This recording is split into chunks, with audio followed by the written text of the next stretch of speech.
Right. So, welcome everyone. And thank you if you're watching this on the replay. Obviously, today I have got the lovely Eva Butterly here, and she's going to be talking with me about nutrition and scoliosis. So I'm really, really excited about this because this is a topic which always comes up and people always ask me about this. And I have spoken to her before, so you might have seen my previous interview with her as well. So here we are. So welcome, Eva. How are you doing? I'm doing good, Christine. Thank you so much for having me on your live stream today. That's all right. Yes, we'll see if everything is actually working properly today. This is all still relatively new, and you know what it's like with technology, right? Oh, well, it seems like you're bossing it. Like I wouldn't have a clue how to even put any of those captions down below or anything like that. Yeah, so far so good. We'll see once the chat is up. At the moment, I can't see that it's coming up, but it sometimes takes a little while. But obviously, if anyone is joining us live, or if you are watching this later on, feel free to let us know if you've got any questions. If you're here live, obviously, then we can answer them live as well. Good. So let's dive straight in. So Eva and I had a chat. When was it? Was it about a year ago? Something like that? Probably about a year ago at this stage, Christine. I think it might have been April, either March or April of last year. Last year, yes, exactly. And so we had a little chat, and I was on your podcast, wasn't I? And then you came to talk to me as well for my YouTube channel. That's right. Yeah. You're on the Scoliosis Warrior podcast as well. That was a fantastic episode, Christine. Yeah, so it's always nice to exchange ideas, obviously, and just see what everyone's up to and just supporting each other. I find that so important. Well, that's the thing. Like, you can always learn something new of, everyone has slightly different ideas and experiences. So it's great to, as you said, exchange that and kind of be open to it as well, and learning all the time. That's what it's all about. Yes, yeah, exactly. So obviously last time we mainly spoke about your scoliosis story, which is quite a big story, obviously. So I encourage everyone to just watch that interview. So you've gone through quite a big, or a few surgeries, haven't you? So yes, quite a big journey, I would say. So I thought today, why don't we start with, for anyone who doesn't know you, maybe just give us a little introduction. What is it that you do, and who do you do it for? Yeah, of course, Christine. So to give you a brief synopsis, I'm a personal trainer / strength and conditioning coach. I have a background in acting. I went to school for 3 years. 3 years. So I have a degree in the performing arts. But I kind of realized after a while that it wasn't acting itself that I enjoyed, but it was the performance and the connecting with people. So I'm able to kind of translate that well into my work now, where I find most of my sessions are kind of like a performance in themselves, but then the added, benefit of them is that they actually, add value to people's lives, I hope. So, and as well as that, I have scoliosis. I was diagnosed at 12. I've had 2 surgeries, one to get Harrington rods in, one to get them out again because they became infected. So they all came out. So I have essentially I technically have a fused spine, but I treat it like a non-fused spine. I don't have much I would say of the side effects of having a fusion. Like my thoracic spine is a little bit stiff, but it actually works to my benefit for strength and conditioning because you need quite a stiff body in order to, hold weights on your back and stuff like that. And that's it. So I work online as a personal trainer. I also work in person. I'm streaming this out of my gym right now, Warrior Fitness. And yeah, that's basically it, Christine. I have a podcast as well, which we were talking about. So yeah, my goal is just to help people, feel a bit better about their bodies, move a bit better, and have a bit of a better quality of life as well, and accept their scoliosis, of course. Yes, yeah, absolutely. Absolutely. And it's yeah, I love your podcast. You always have different topics on there. And I think coming from this personal training point of view, you have a great all-rounded perspective, I find. So yes, there's a little bit of everything. I love all your strength training. It's so inspiring to see what you can do, and obviously with quite a major curvature in the spine and previous fusion and all of that. But there's also other things that you kind of mix it with, isn't it? Yeah, well, I think it's a lifestyle, it's not just, yourself. It's not just the yoga. It's not just the training. It's the mindset. It's the thoughts that you think. It's, it's your lifestyle. It's obviously the foods that you're consuming. It's, the people that you're around. It's all the conditions. It's all the conditions in your life. That's what's going to be crucial for like managing the condition long term. Each of the things that we do, it's a tool in itself, but it's all of them in combination, which really helps you manage the scoliosis long term. Yes, yeah, absolutely. So let's talk about food a little bit more. What is it? So obviously you have done your research. Obviously, as far as I know, you're not a nutritionist, are you? But obviously in your personal training, I would imagine there was an element of kind of studying a little bit of the nutrition, and you've obviously done quite a bit of research on this as well. At least I heard a podcast episode about this, which was very impressive. Oh, thank you. Yeah, you're right. I'm not a dietitian or a nutritionist, but I do have a keen interest in the subject. So it's kind of one of these type of things that I'm, reading, bedside reading type of thing. And I've had a lot of experience working with clients to help them achieve various different goals. So I suppose in the personal training realm, we're approaching nutrition more from a body compositional point of view, like i.e. gaining muscle, losing fat, or maintaining or improving athletic performance, one of these kind of variables. But when it comes to scoliosis and nutrition, you're looking at the nutrition more from a holistic point of view. So getting the adequate amount of nutrients, vitamins, and minerals into your diet in order to, support the growth of a healthy spine if you're a child or an adolescent, and obviously maintain a healthy spine if you're an adult with the condition. Yes, yeah, exactly.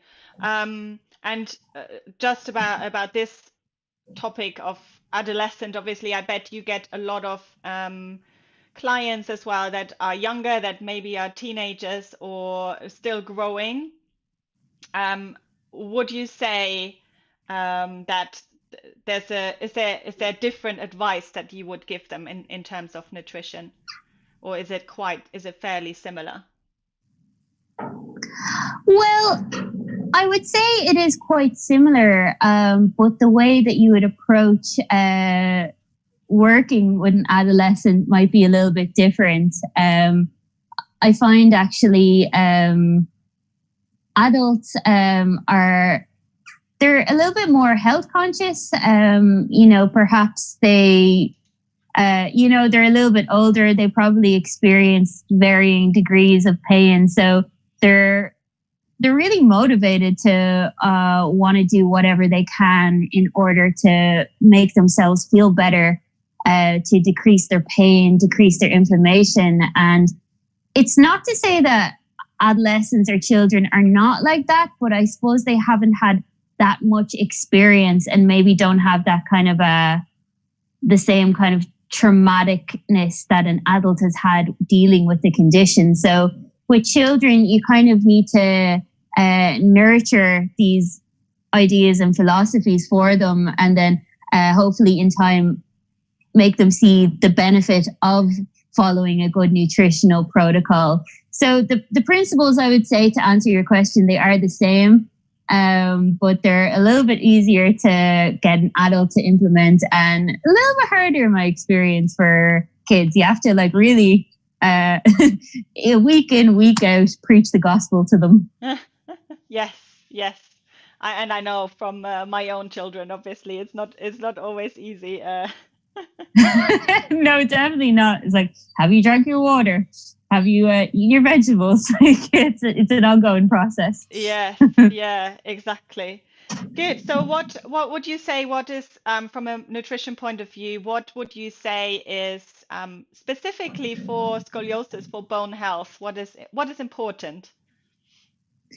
Specifically for scoliosis, for bone health, well, there is a bunch of research to show that, you know, there are people with scoliosis who are deficient in vitamins like calcium, magnesium, and as we know, calcium, and it plays a really important role in holding our bones strong.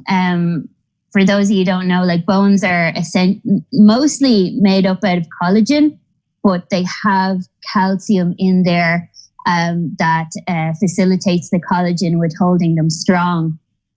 So when we're talking about having strong bones, we want to make sure that we're getting enough of these nutrients in our diet, calcium and magnesium. One thing that really helps the body absorb calcium is making sure that we're getting enough vitamin D. And I can't stress how important that is. Mm-hmm. Because I myself, I've been deficient in vitamin D before, and I have noticed adverse effects in terms of like injuries and stuff like that just from strength training. So I would say the general rule of thumb is, if you live in a hot country, you want about 10 to 15 minutes per day of sun exposure without any sunscreen on your skin. And then if you're in a cold country like the Northern Hemisphere where we are, Christine, you want about 30 to 60 minutes of sun on the skin. Obviously, this time of year, it's a little bit easier, like the weather is warmer. So we can take the guidelines of being in a sunnier climate. But I personally, just to be safe, I also like to supplement with the vitamin D just to make sure that we're covering all bases. So you can, you can supplement in a tablet form. You can also get a spray as well. But I would say vitamin D is the number one thing to help support increased bone mass, and also maintaining your bone mass as you get older. Yes, yeah, exactly. And yes, good point. So I take a supplement in the winter because there's, it's just impossible basically in the UK to get to get that amount of sun, isn't it? In the summer I usually don't take it, but yeah, it's difficult, isn't it, if you're in a country where there's not that much sun all the time, and it can be hard. This time of year it's great. We're topping up on those vitamin D levels, and we don't really have to worry. But like, there's some parts of the world where winters can drag on and drag on and drag on, and it can really have an indirect effect in how our scoliosis can develop, at least from the research that I've been reading. So Yeah, I'd say if you're in the Northern Hemisphere, do supplement with your vitamin D once the autumn rolls around, and don't stop until you're in the summertime. Mm. So other good sources of vitamin D, what would you say? Like if you're not well, obviously if sometimes you cannot rely on kind of nutrition and sun alone. Um, yeah, is there anything else we can do? Um, Other than direct sunlight, I mean, I believe there are UV lamps that you can buy in your house that will artificially create vitamin D. I don't personally have experience with one of those, but I know a couple of people who live in, like, say, Iceland, for example, who use those, and they say it really helps them get the vitamin D into their skin. But I would say mostly you're going to get your vitamin D from either the sun, or you're going to get it from a supplement. There's plant-based ones as well you can use, because most vitamin D supplements, they have some animal traces in them, but you can get plant-based ones that are completely vegan and animal free. Yes, yeah, sure. So before we go on in this topic, I just wanted to say that the chat seems to be working now. So feel free, if you are here live, let us know if you've got any questions about this topic. I can see a couple already coming in. Now these are more to how to correct your curvature, which is a completely different, related, obviously, but slightly different topic. So we're not going to go into any specific exercises or poses or anything that to correct your scoliosis. That's not what we're talking about today. But what we're talking about is nutrition, obviously, and how we can support our bodies and help the bone health, how to help our muscles, because obviously with scoliosis, obviously a big problem is instability, and obviously very often posture isn't great generally, not with or without scoliosis. And we have to make sure that we're able to support our spine when it grows into these kind of wiggly shapes. And that's really what we're talking about today. So anything like from a nutrition point of view, what are kind of the things that you might have started to include in your diet, which wasn't necessarily in there before you were looking into this? Well, something that is really interesting about scoliosis is that, again, there's a bunch of studies that link scoliosis to an imbalance in our neurotransmitters. Stuff like, serotonin and dopamine as well. And it's interesting that you talk about posture and that, because serotonin is one of these neurotransmitters that's actually it's directly in control of our posture. It controls our posture, and it also controls our muscle activation and contraction as well.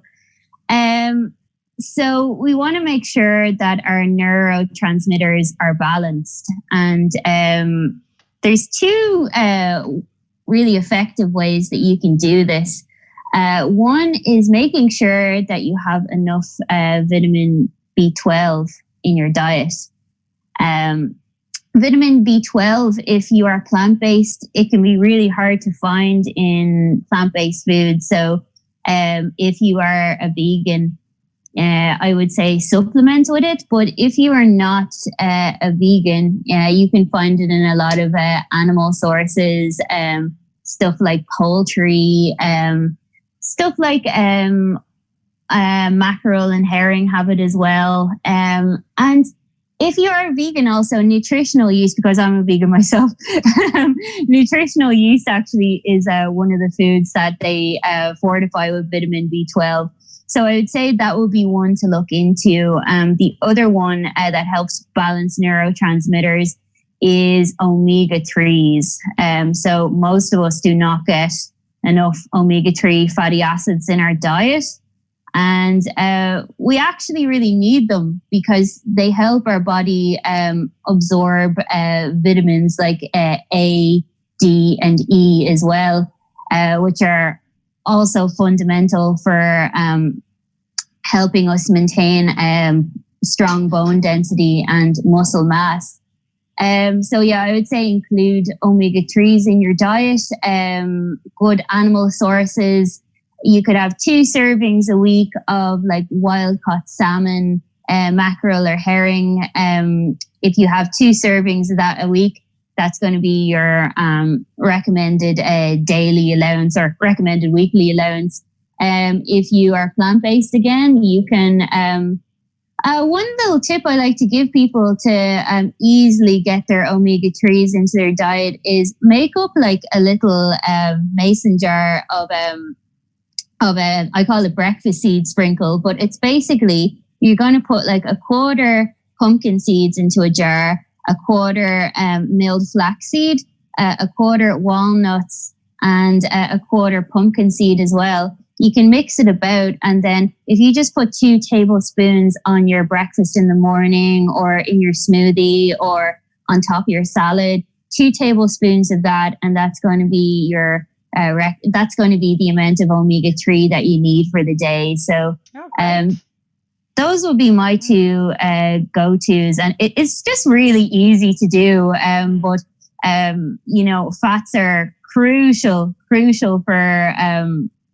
scoliosis, because we can't produce these vitamins ourselves, A, D, and E, and K also. So we need to get them from either food or supplements. So just making sure you're getting those into your diet is going to go a long way in supporting your spine.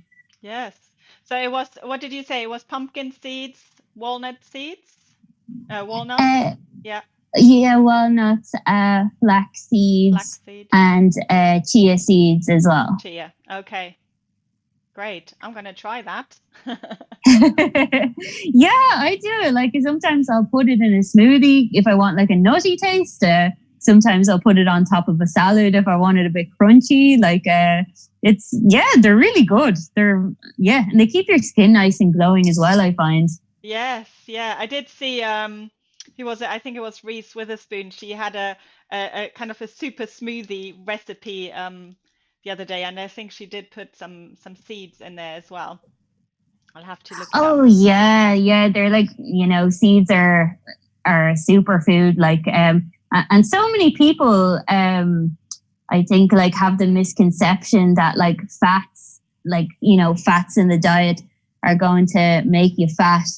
But it's such a dangerous thing, really, because we need fats for proper cognitive function. We want our brains to work properly.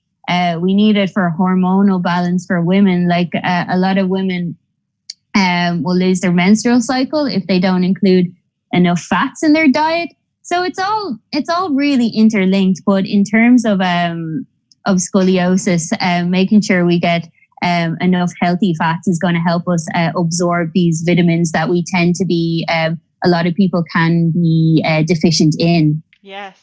So I've got a question here from Diana. Diana is asking, a doctor mentioned that I increased my weight. What are your thoughts on how to do? So I guess, okay, so she is underweight, I guess, and she is supposed to gain more weight.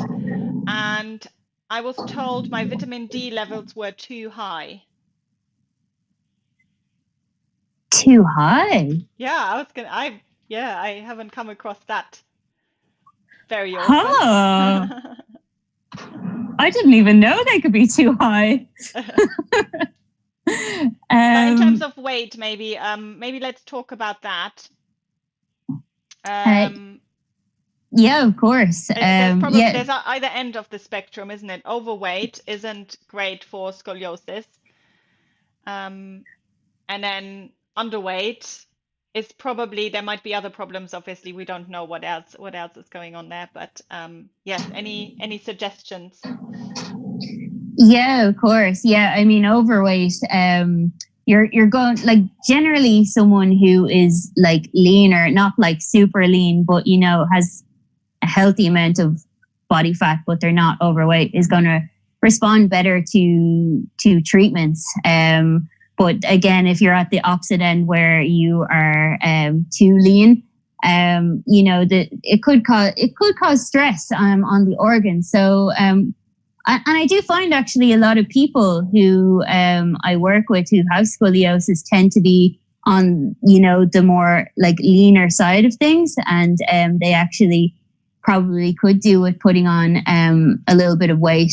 So it would go back to, I would focus on, if you are an infrequent eater, say maybe you only eat like 2 or 3 meals a day, I would try and snack more often.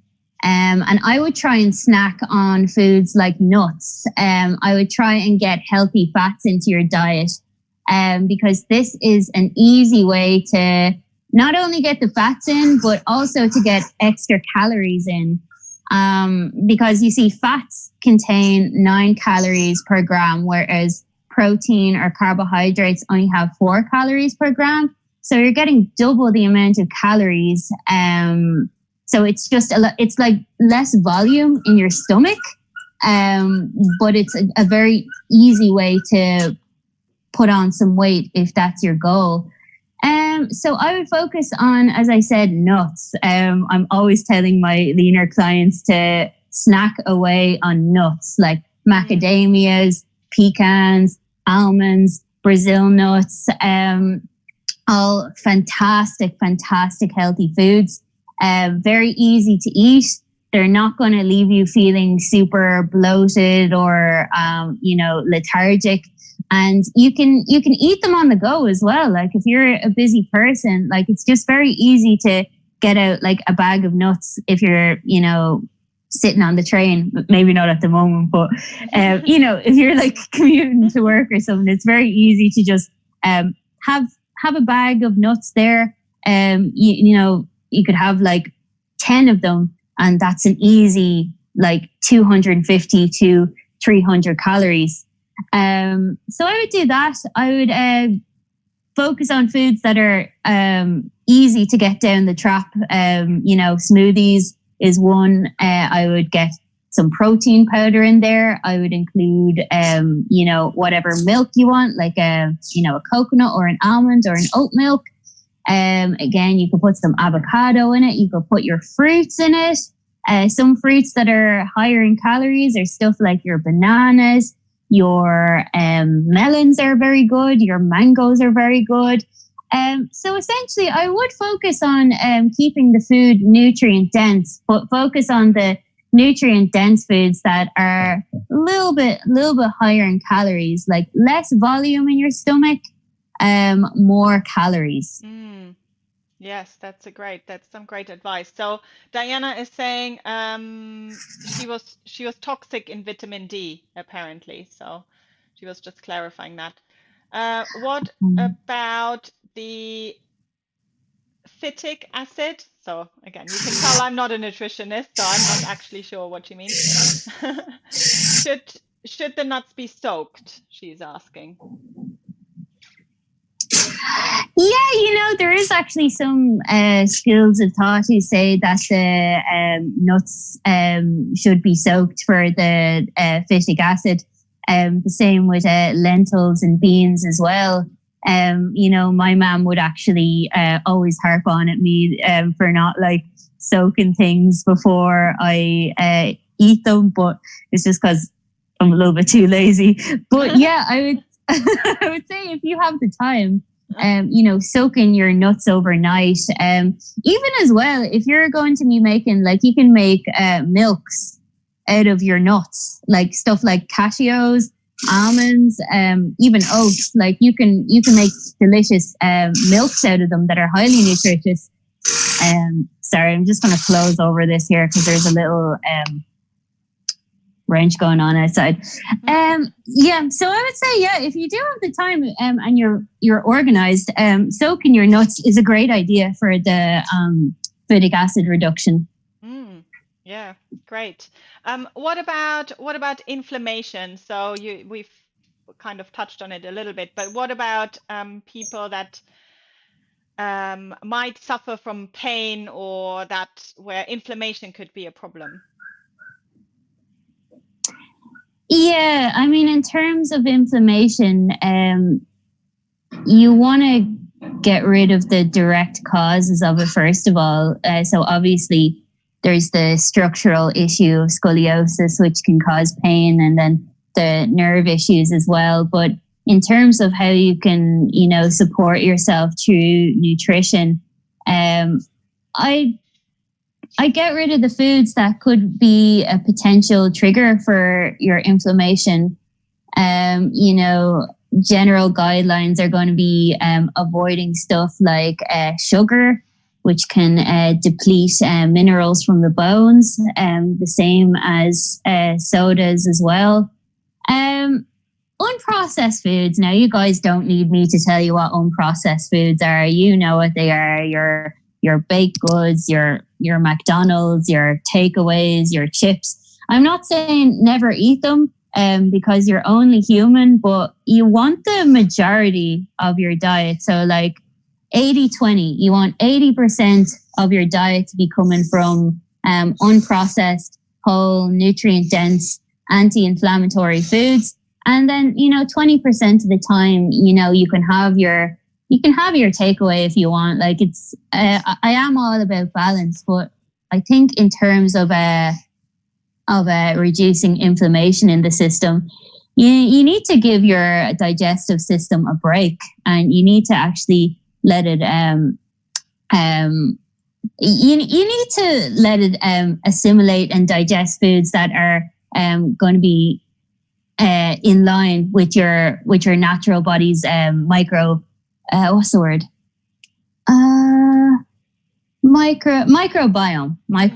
That's the word. Sorry, I lost my train of thought there. So Tatiana is asking, I figure out in my case, I like to be skinny. If I gain weight, my spine doesn't look good. My convex side looks bigger.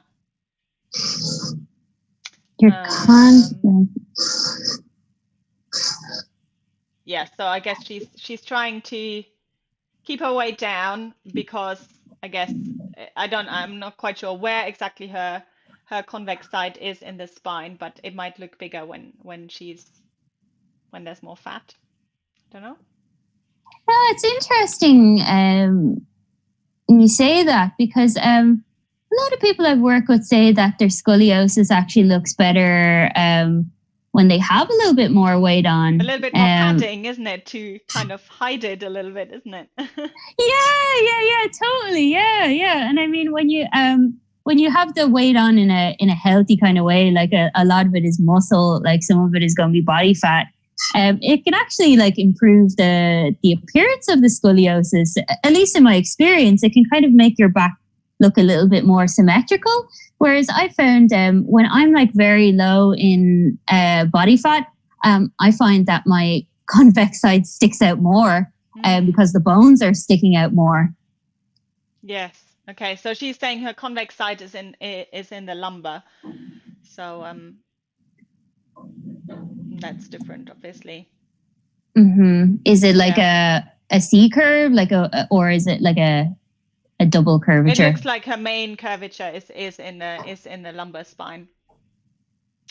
In the lumbar, yeah, I get what you mean. Yeah. I guess everyone is a little bit different. Like our bodies are all structured very differently, so exactly. Maybe some people look better, a little bit thinner. Maybe or I guess it's perception as well. Some people, it's kind of about how you feel yourself. If you like your body in a certain way, then who's anyone else to protest that? Absolutely.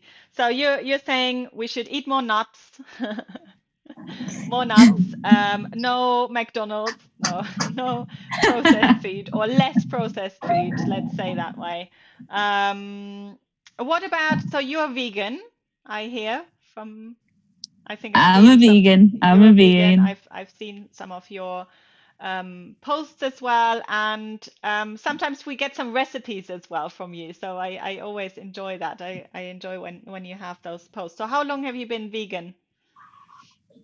I've been vegan, Christine, just about a year now. I was, no, that's a lie. I wasn't even vegan before that. I was a vegetarian all throughout my teenager years.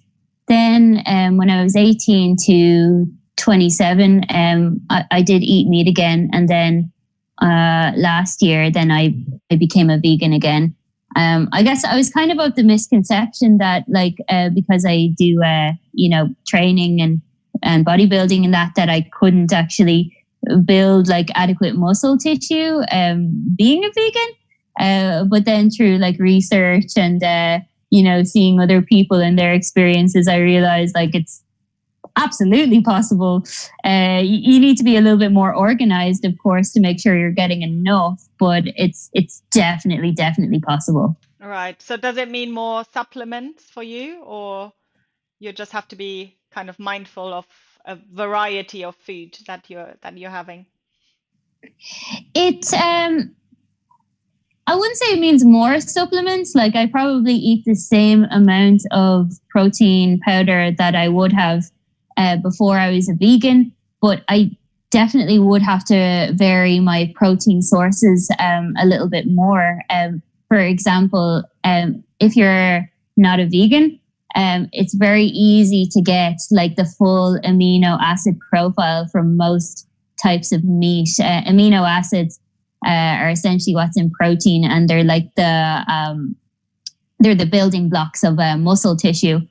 But as a vegan, a lot of the foods they don't have the full amino acid profile. They might have some of them, but they don't contain all of them. So as a vegan, a lot of the times you have to have like 2 protein sources in a meal.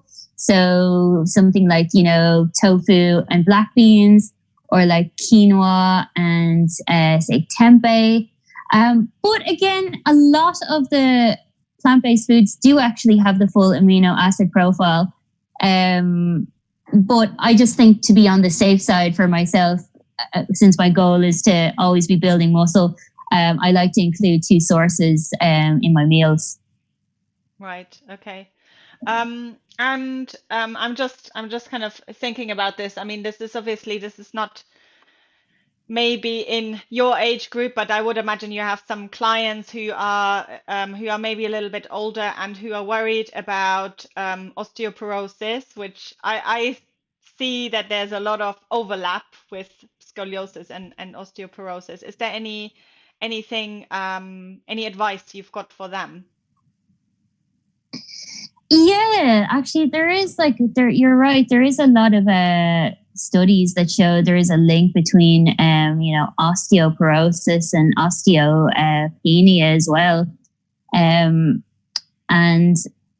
one thing you can do to combat that, I would say, is include a lot of plants in your diet, particularly a lot of green leafy vegetables.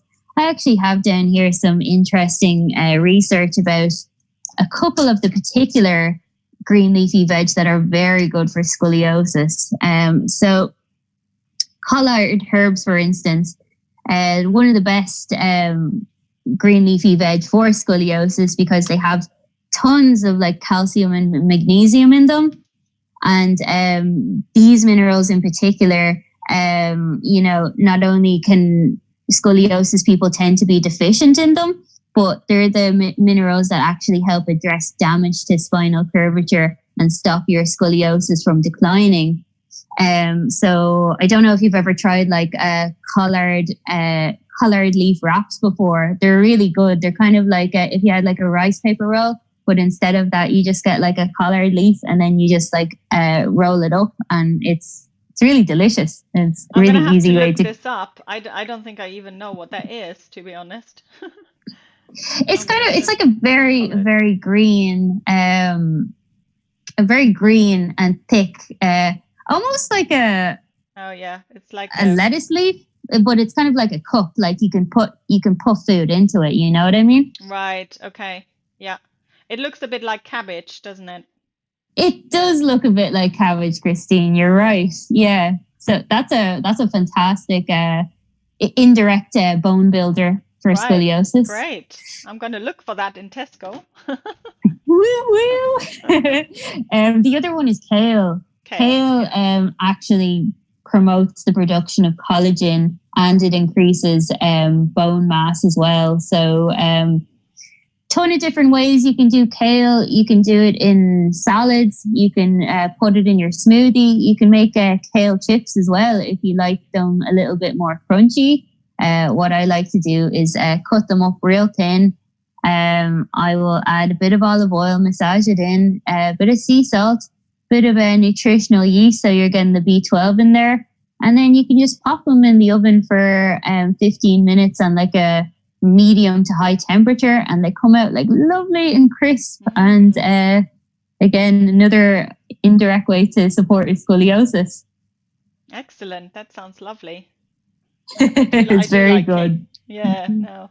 Have you got any? Have you got like a go-to smoothie recipe that maybe that you use or that you use for your clients? I do have a smoothie. A few different smoothies, but one that is very good for inflammation is so you get like a cup of greens, whatever greens you want. They could be, spinach, kale, whatever you like. Then you're going to add in a thumb of ginger in there, because ginger is like highly anti-inflammatory. And then avocado as well. You can put like half of a medium avocado in there. It's one of these foods, again, that's really rich in magnesium and healthy fats as well. Then with that as well, you could have like a cup of blueberries, or any berry that you like. Berries, again, very rich in antioxidants, and help promote collagen fibers in the skin. And then with that, you could add like a cup of whatever type of milk that you like. So I like doing a soy milk personally, because it helps increase the protein content. But you could also do like oat milk if you like it a little bit more creamy, or you could do almond milk, whichever one your preference is really. A little bit of cinnamon, like a teaspoon of cinnamon, because again, this is a great for anti-inflammation in the body. Also increases circulation as well, as a side point. But yeah, whiz that up, and that's going to be your go-to for that sounds great. anti-inflammation. I'm gonna try it. I'm not sure if my children will like it, but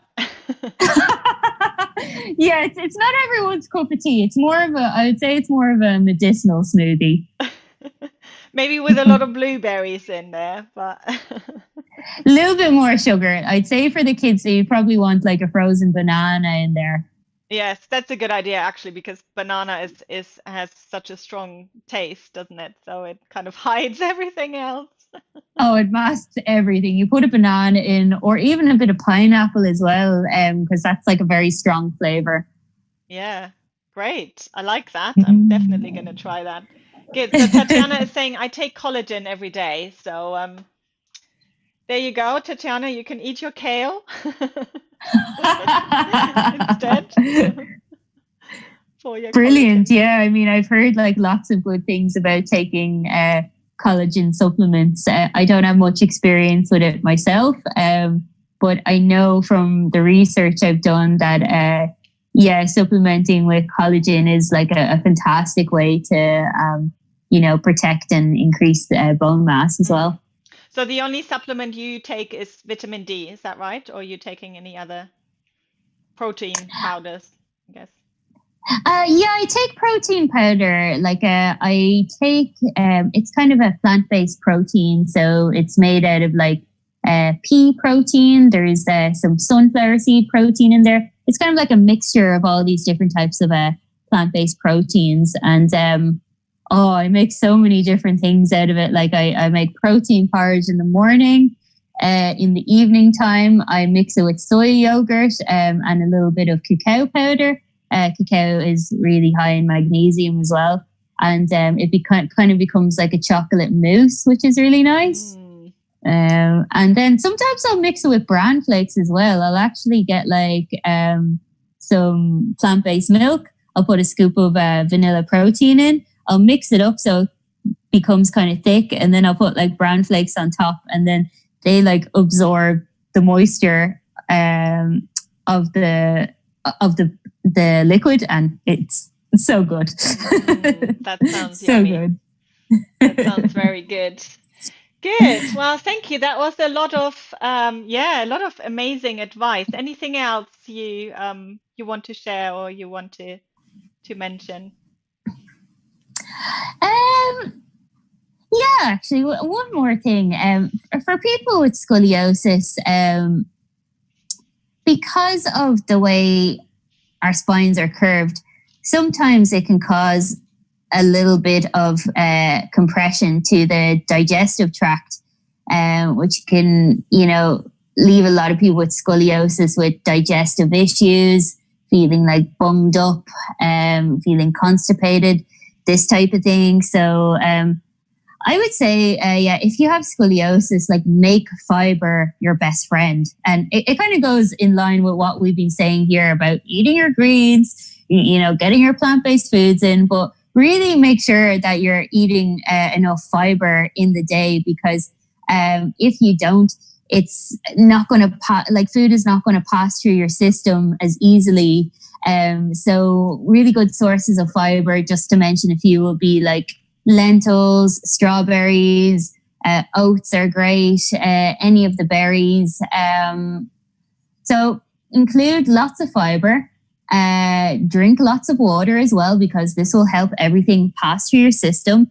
Try if you can to get filtered water or something that doesn't have fluoride in it. You want to treat your body like a temple, guys. Like, you have scoliosis, and as well as the treatments that you do, like you want to support that. Think of your nutrition like a supplement to the treatments that you're doing. They're not directly going to cure your scoliosis, but they're going to help you manage it long term. And it's just going to make you feel a whole lot better, mentally and physically as well. Yes, yeah, absolutely. It's just supporting everything else that you do, and supporting all your treatments and everything, isn't it? Yeah, and it's like the greatest act of self-love you can do to, treat your body well and feed it with the food that it deserves. Yes. So Diana is saying, how can we contact Eva? How can people get in touch with you? Well, you can go to Instagram is probably the best place to find me. My name over there is the Scolio. Oh no, actually, sorry, my Instagram handle is actually my name. I did put it here, so you'll see it on the little banner there. So it's Eva Butterly, isn't it? Yeah, that's the one. I keep forgetting, because I know my name on Instagram is the Scoliosis Warrior, but my actual tag where you can find me is Eva Butterly. So yeah, that's probably the best place. And if you have any specific questions, just feel free to shoot me a message. Yeah, and you do online sessions, so you do Zoom personal trainings mainly, yeah? Yes. At the moment, Christine, we're all doing it through Skype. So whatever your goal is, whether you're at home or whether you've access to the gym, whether you want to, improve your appearance of scoliosis, or you want to build some muscle, lose some fat, or all of the above, I can help you out. Yes. And you've got I think you've got a Facebook group as well, isn't it, for people who are interested in I don't know, is it mainly for your podcast or also the personal training side? Oh, I have a Facebook page, Okay, so which is Eva Butterly. right. I do have like a private Facebook group, but it's mostly for clients that I work with, Right, kind of like a members only thing. But hey, if you guys want to join that, you can too. Yes, absolutely. So I always send people your direction when they've got questions about weight training, because obviously I don't know. It's not my my domain, so I send them over to you. And yeah, I think it's a great combination as well, obviously, with my audience who are yogis, obviously, and who are into yoga. But I think it's very important to think about strengths and thinking about that stability as well. And for me, certainly now, especially that I'm getting older, I feel that yeah, it's really, really important. Yeah, well, I think they go hand in glove, Christine. Like, you need the strength, but you also need the mobility and the flexibility, so that you don't get, rigid in your curve as you get older. So I at the moment, I've been sending a lot of my online clients to your YouTube videos to do a wee session from at home, and they're absolutely loving it. So thank you for providing that content. Thank you. Well, this has been really lovely, and everyone is saying thank you, girls. Such a wonderful live chat. John is saying Eva is the best, so you've got a lot of fans here as well. So thanks, John. I think that might be John, my client. So if it is, thanks for joining in, John. Come here for support. Yes, so thank you so much. Thank you for everything that you do. And yes, keep in touch. Thank you so much, Christine. This was absolutely delightful chatting with you. And I'll get you for a round 2 on the podcast very soon. Yes, absolutely. It'd be great to have a catch up. I'd love that. Thank you. Thank you so much, Christine. And thanks for everyone for listening in today. Good.